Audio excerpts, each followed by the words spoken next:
اللهم صل على محمد النبي الأمي وعلى آله وسلم تسليما.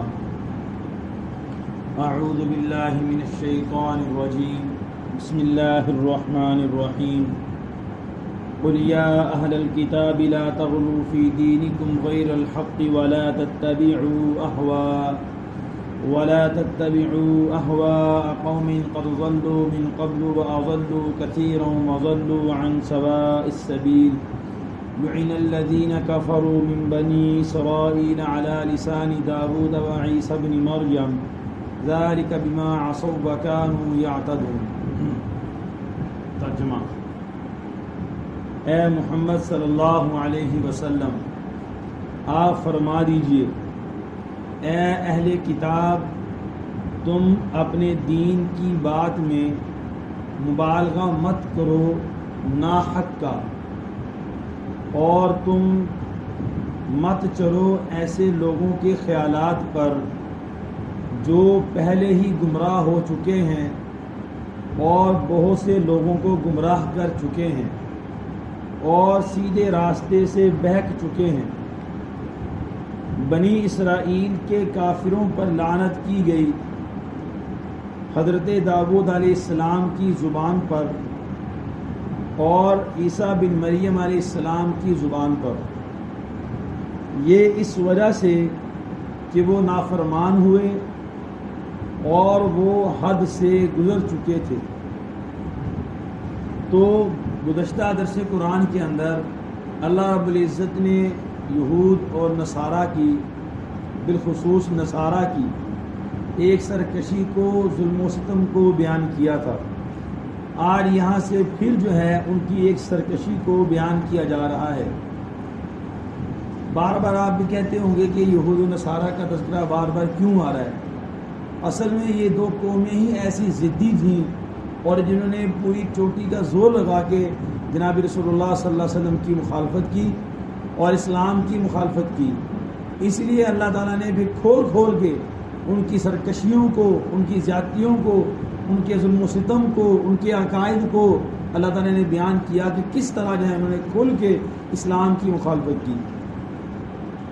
فرمایا کہ اے اہل کتاب، یہاں سے سب سے پہلے جو خطاب ہے وہ ہے نصارہ سے، یعنی عیسائیوں سے، کہ اے اہل کتاب، تم اپنے دین کی بات میں ناحق بات کا مبالغہ مت کرو۔ کسی چیز میں ناحق کا مبالغہ کرنا، آپ نے عام طور پہ یہ لفظ سنا ہوگا کہ غلوب کرنا، غلوب مت کرو۔ تو غلوب کہتے کس کو ہیں؟ یہ بھی اس کو ہم آج سمجھ لیں گے انشاءاللہ۔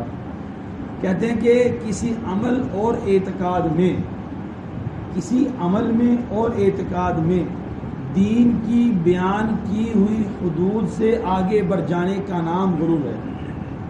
یعنی آپ کوئی عمل کریں، جیسے کہ ہمیں احکامات کا حکم ہے، کوئی بھی حکم ہے، آپ کسی حکم میں لگ جائیں اور اس طرح لگیں کہ وہ شرعی حدود سے آپ کو باہر لے جائے، یا آپ جو ہے اپنے عقیدے میں ایسا عقیدہ بنا لیں جو آپ کو صحیح عقائد سے نکال کر باہر لے جائے، تو یہ غلو ہو جائے گا۔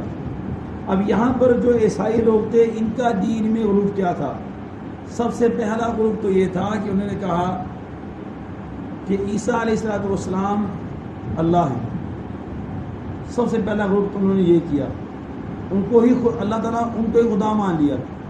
یہ غلو ہے۔ دیکھیں، ہم رسول کو رسول مانتے ہیں، ولی کو ولی مانتے ہیں، صحابی کو صحابی مانتے ہیں، محدث کو محدث مانتے ہیں، فقیہ کو فقیہ مانتے ہیں، مفسر کو مفسر مانتے ہیں۔ ہم کبھی یہ نہیں کہتے کہ یہ رسول ہے اور ہم رسول کے بارے میں ایسی گفتگو کریں کہ ہم اس کو اللہ بنا دیں، ایسی بات ہم کبھی نہیں کرتے۔ ہم یہ نہیں کہتے، صحابہ کا اپنا درجہ ہے، صحابہ کے اپنے فضائل ہیں، صحابہ کے اپنے رتبے ہیں، لیکن ہم صحابہ کرام کو، ان کے درجات کو، ان کے فضائل کو بڑھا کے انبیاء تک نہیں لے کے جاتے۔ سب سے پہلا درجہ اللہ تعالیٰ کا ہے، پھر درجہ جو ہے انبیاء کا ہے، انبیاء میں سب سے بڑا درجہ امام الانبیاء کا ہے، اس کے بعد صحابہ کا ہے، پھر تابعین کا ہے، پھر تبع تابعین کا ہے، پھر ان کے نائبین علماء کرام، محدثین، مفسرین، فقہا، پھر ان کا درجہ آ جاتا ہے۔ لیکن ہم کبھی بھی ایک تابعی کو صحابی کے برابر نہیں کرتے۔ یہ ہے ہمارے دین کی صحیح تشریح۔ اگر ہم کسی ولی کو اٹھا کے خدا بنا دیں یا کسی رسول کو اٹھا کے ہم خدا بنا دیں، کسی رسول کے بارے میں یہ گفتگو کر دیں کہ یہ خدا ہے، یا کسی ولی کے بارے میں یہ گفتگو کر دیں کہ یہ خدا ہے، یہ غلوب ہو جائے گا۔ ہم کہتے ہیں کہ اللہ تعالیٰ کے سوا کسی کو سجدہ کرنا جائز نہیں۔ ہم کہتے ہیں اللہ تعالیٰ کے علاوہ کسی کے نام پر عبادت کرنا جائز نہیں، چاہے کوئی رسول ہے، چاہے کوئی صحابی ہے، چاہے کوئی تابعی ہے، چاہے کوئی ولی ہے۔ ہم کہتے ہیں اللہ کے نام پہ عبادت کرو گے تو قبول ہوگی، اللہ کے نام کے علاوہ کسی اور کے نام کی نیاز کرو گے یا عبادت کرو گے تو بالکل قبول نہیں ہے۔ یہ ہمارا عقیدہ، یہ ہمارا ایمان ہے۔ اب ایک بندہ اللہ تعالیٰ کو بھی سجدہ کرتا ہے اور کہتا ہے کہ ولیوں کو سجدہ کرنا بھی جائز ہے۔ ایک بندہ کہتا ہے اللہ تعالیٰ کو سجدہ کرنا بھی جائز ہے اور ولیوں کے سامنے جھکنا بھی جائز ہے، اللہ سے مانگنا بھی جائز ہے، ولیوں سے مانگنا بھی جائز ہے۔ تو یہ بندہ اپنے عقیدے میں، عمل میں، دین کی بیان کردہ حدود سے باہر نکل گیا۔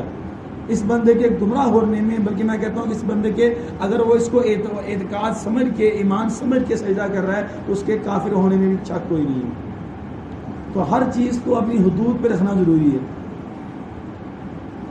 اللہ کے نبی صلی اللہ علیہ وسلم کے فرمان سے پہلے قرآن پاک ہے، قرآن پاک کی آیت میں مسئلہ حل ہو گیا، ہمارے لیے مسئلہ حل ہے۔ قرآن پاک کی آیات سے مسئلہ سمجھ نہیں آ رہا تو اللہ کے نبی صلی اللہ علیہ وسلم کی زندگی ہمارے لیے نمونہ ہو جائے گی۔ اللہ کے نبی کا عمل بتائے گا کہ قرآن پاک کا کیا فیصلہ ہے۔ اگر قرآن پاک کے آیات سے مسئلہ سمجھ نہیں آ رہا، حضور صلی اللہ علیہ وسلم کے ارشادات سے مسئلہ سمجھ میں نہیں آ رہا، تو صحابہ کرام کا عمل ہمارے لیے نمونہ ہو جاتا ہے۔ تو صحابہ کرام کا عمل جو فیصلہ کرے گا، اس کا مطلب اس حدیث کا، اس قرآن پاک کی آیت کا یہ مطلب ہو جائے گا۔ یہ ہے۔ اب بہت سے لوگ کہتے ہیں کہ قرآن پاک اصل ہے، حدیث کو نہیں مانتے۔ یہ کیا ہو گیا؟ دین میں اس نے کمی کر دی ہے۔ قرآن پاک کو بھی ماننا ضروری ہے، حدیث کو ماننا بھی ضروری ہے۔ بعض وہ کہتے ہیں کہ قرآن پاک کو مانیں گے، حدیث پاک کو مانیں گے، صحابہ کرام کی زندگی کو نکال دیں گے، صحابہ کو ہم نہیں مانتے، تبھی کام خراب ہو جائے گا۔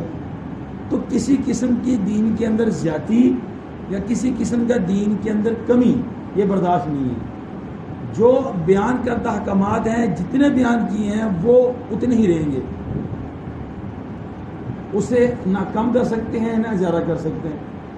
تو کسی چیز کو اٹھا کے اللہ تعالیٰ کی ذات کے برابر کر دیا جو اس کا درجہ بنتا ہی نہیں ہے، زیادتی کر دی، ظلم کر دی۔ اب اگر بندہ ایک اللہ تعالیٰ حاضر بھی ہے، ناظر بھی ہے، ہر جگہ پہ موجود ہے، ہمارا عقیدہ ہے وَلِلَّهِ الْمَشْرِقُ وَالْمَغْرِبُ فَأَيْنَمَا تُوَلُّوا فَثَمَّ وَجْهُ اللَّهِ، اللہ تعالیٰ ہر جگہ پر۔ اب اگر کوئی بندہ یہ کہتا ہے کہ اللہ تعالیٰ ہر جگہ پر ہے تو میں اللہ کے نبی کو بھی ہر جگہ مانتا ہوں، تو یہ کیسے نادانی کی باتیں ہوں گی؟ اللہ تعالیٰ ایک رب العزت ہیں، بندے نہیں ہیں، معبود ہیں۔ نہ ان کی ذات میں کوئی شریک ہے نہ صفات میں شریک ہے۔ جو نبی ہیں وہ بھی بندے ہیں، جو ولی ہیں وہ بھی بندے ہیں۔ کسی نبی کو اٹھا کے یوں کہیں کہ ان کا بھی وہی درجہ ہے جو اللہ تعالیٰ کا ہے، تو کیسے ٹھیک ہو سکتا ہے؟ یہ غلط ہو جائے گا۔ یا کسی ولی کو کہیں یہ ہماری حالت روا ہے، مشکل کشا ہے، ولی کو ولی ہم مانتے ہیں، اور ولی ہونا بہت بڑی سعادت کی بات ہے۔ الا ان اولیاء اللہ لا خوف علیہم ولا هم يحزنون، لیکن ہم ولی کو بندہ مانتے ہیں اور اس کو بھی ہم اللہ تعالیٰ کا محتاج مانتے ہیں، اور اس کو ہم اس کے ہاتھ میں کوئی اختیار نہیں مانتے۔ اختیار سارا کا سارا اللہ کے ہاتھ میں ہے۔ یہ بھی اللہ کا محتاج ہے، ہاں اللہ کا پسندیدہ بندہ ہے، اللہ تعالیٰ کو پسند ہے تو ہمیں بھی پسند ہے، ہم بھی اس سے محبت کر لیتے ہیں۔ جو اللہ کا پسند ہے وہ ہمارا بھی پسند ہے، محبوب ہمارا بھی وہی ہے۔ جو اللہ کے محبوب ہم ان سے محبت کریں گے، اللہ ہم سے محبت کر لے گا، لیکن ہم اس کو خدا نہیں مانتے، نہ اس کو اس کے ہاتھ میں کوئی اختیار مانتے ہیں۔ یہ بھی بندہ محتاج ہے۔ تو یہ ہوتا ہے غلوب۔ تھوڑی سی میں نے تشریح کر دی۔ یہ غلوب عام طور پہ بیان کیا جاتا ہے، لیکن اس کا مطلب سمجھ میں نہیں آتا کہ غلوب ہے کیا۔ تو دین کی جو بات، جو حکم ہے اس کو وہیں پر رکھیں گے تو درست ہو جائے گا۔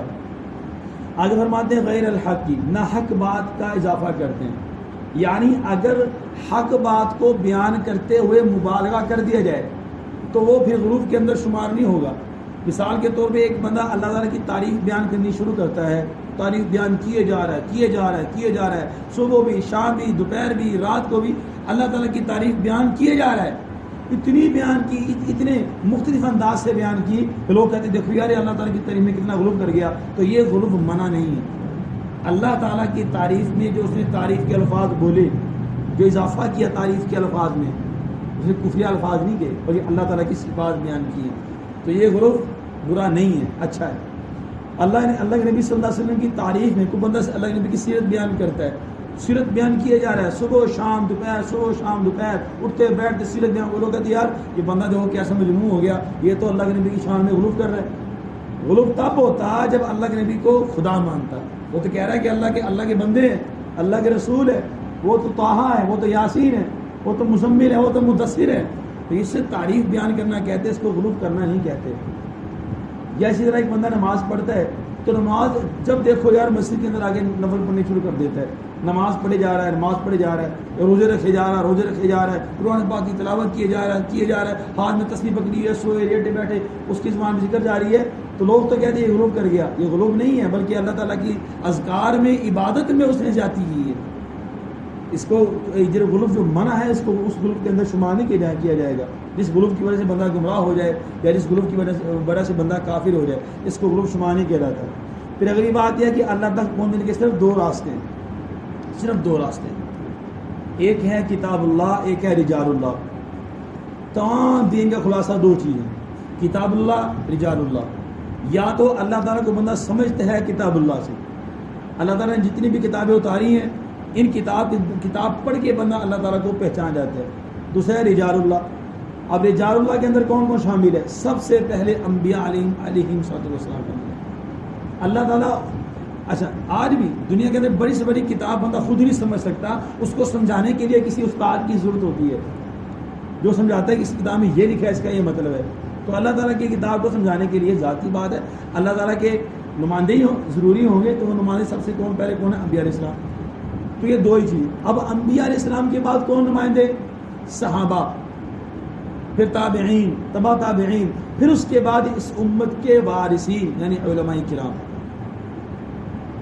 یہ سب اس کے اندر شامل ہیں۔ یہ نہیں ہوں گے آپ کو کتاب اللہ کون سمجھائے گا؟ یہ نہیں ہوں گے آپ کو حدیث کون سمجھائے گا؟ یہ نہیں ہوں گے آپ کو قرآن پاک کون سمجھائے گا؟ تو یہ دو چیزیں بہت ضروری اس کے اندر ہیں۔ آخری بات کر کے بات ختم کرتے ہیں۔ فرماتے ہیں لعن الذین کفروا من بنی اسرائیل، بنی اسرائیل پہ لعنت کی گئی، داؤد علیہ السلام کی زبان سے اور عیسیٰ علیہ السلام کی زبان سے۔ بنی اسرائیل حضرت یعقوب علیہ السلام کی اولاد ہے، اس میں اللہ تعالیٰ نے ہزاروں نبی بھیجے، تو جو بڑے بڑے انبیاء ہیں ان کے یہاں پر تذکرہ کیا۔ تو داؤد علیہ السلام کو زبور عطا ہوئی تھی، ان کی قوم نے بھی ان کی نافرمانی کی، اس کے نتیجے میں اللہ تعالیٰ نے ان کو خنزیر بنا دیا، اللہ کی طرف سے سزا تھی۔